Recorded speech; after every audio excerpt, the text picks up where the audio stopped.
Welcome to Trading Lounge and the SP 500 for the 21st of October. And on the daily chart here, this is a count that is fitting really quite nicely actually, because we can look at this as an A wave here, and we've got 3 waves here for the B wave, and we've got 3 waves here for the C wave here, and so far we've got an A and a B and a C here for the D wave, and then the E wave here would pull back the 50-60% of wave D here in this instance here. So I think it's, this count does fit quite nicely, so we should just keep it in mind, and that could pull back into this space here, the 2920 sort of area here. And yeah, so the other count for this, of course, is that we can look at this as wave 1 here and back for wave 2 here. Then we can also look at the next move up in 2 ways. We can look at it in terms of wave 3 and then coming back for wave 4 and then going up for wave 5. So we'll take a look at that. We could also look at this as wave 1 and 2 here, and then wave 1 of a smaller degree, and then wave 2 coming back, and then up that way as well. We will only take a long trade if the 3000 gives us a bit of a support at that level there, a tested support. So let's just go in and have a look at this here. So on the 4-hour chart here, as I mentioned, we can look at this as, well, an A and a B and a C here for wave C. We've got a top in play here, and in that case we'll pull back down into this space here. Otherwise, we can look at this space here as wave 1 and 2 here, and then up for wave 1, because we've got 5 waves here, up for wave 1 here, and then an ABC to come back for wave 2 here, which would bring us back down into this area through here. And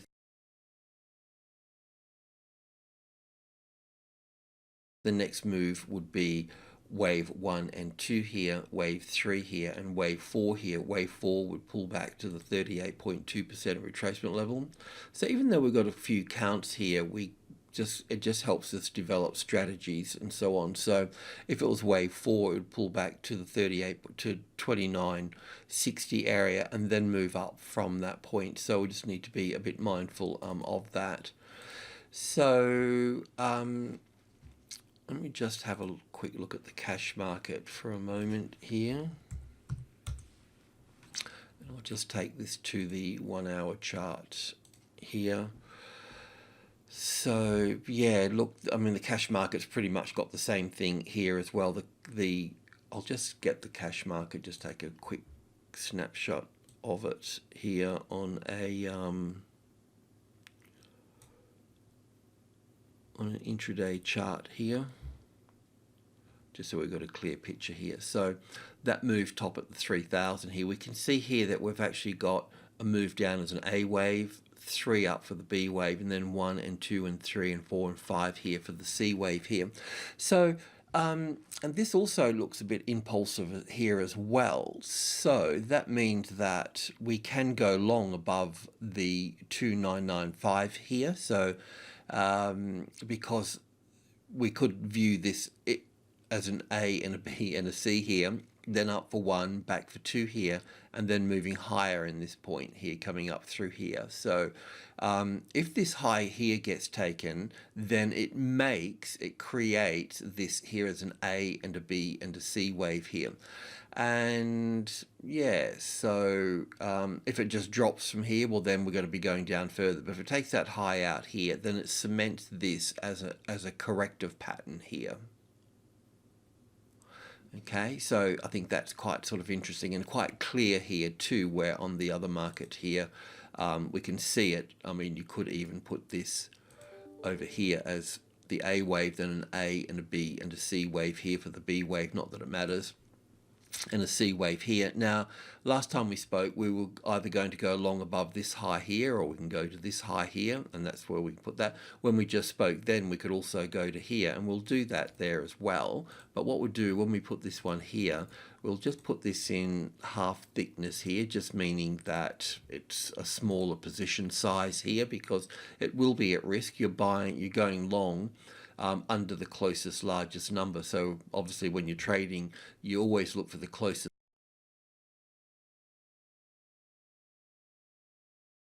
largest number, and you need to be on the right side of that.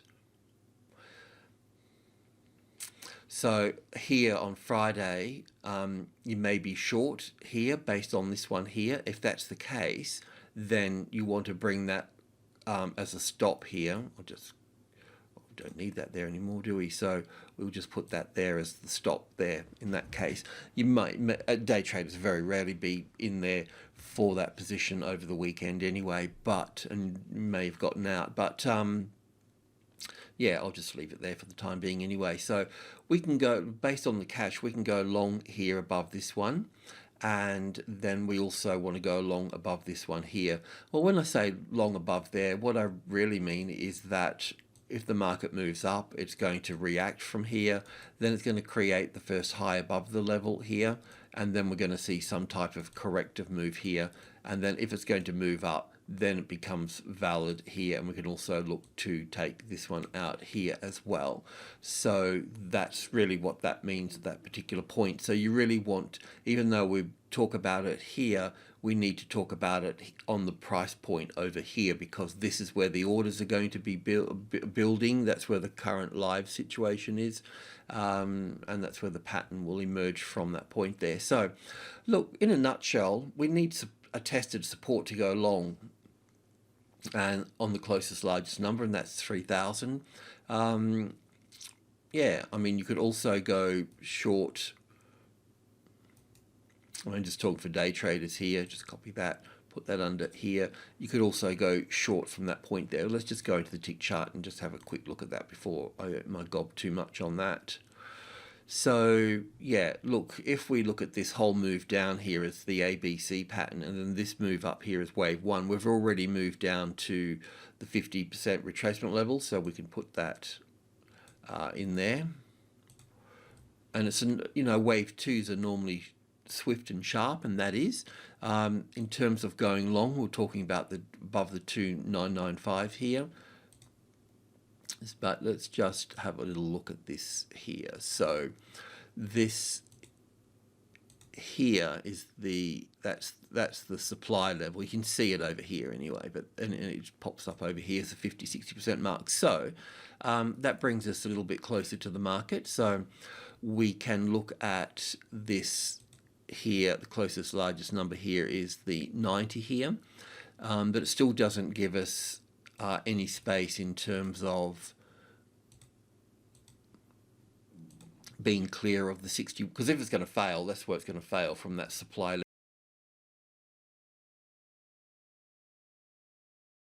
level here. So the other point here is that when you know your trading levels, we've got 90 is a close one, then you've got 1, 2, and 3, which is all of group 1 here.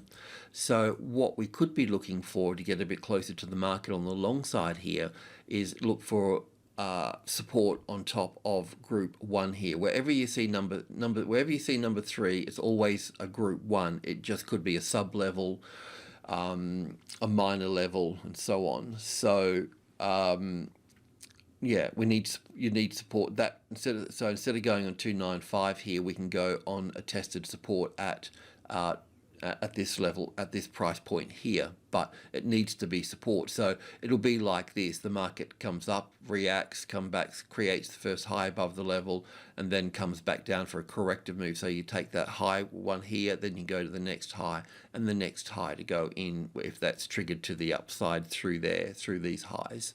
So that's what you'd be looking for over there. This could probably count as an impulse wave down here as well. It does look, let me just get my head, wave 1 here. 5 waves in here for wave 1, back for wave 2, then 1 and 2. I'll make an assumption of 3 and 4 and 5 here, an A and a B and a C for 5. So it does appear to be an impulse wave to the upside here, but we still, even though we can do that, we still want to get the setup right here as well. So yeah, so if you're short here from Friday, then bring the stop across to this high here, and we'll leave it at that for that. I'll just have a quick look at the Nasdaq here as well.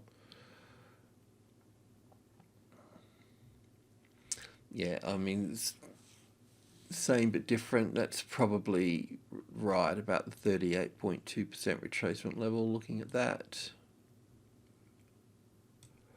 Yeah, so that's okay. So that in this case it could be a wave 4. If this moves down through here, then we need to readjust this because we'd be overlapping wave 1 at this stage here as well. But we couldn't, I mean, we're working with 8,000 here, and it's just natural to, you know, to see this here. So we'd see, well, the arrival, the reaction in 3 waves, and then the first high above the level in 5 waves, and then an A and a B and a C here.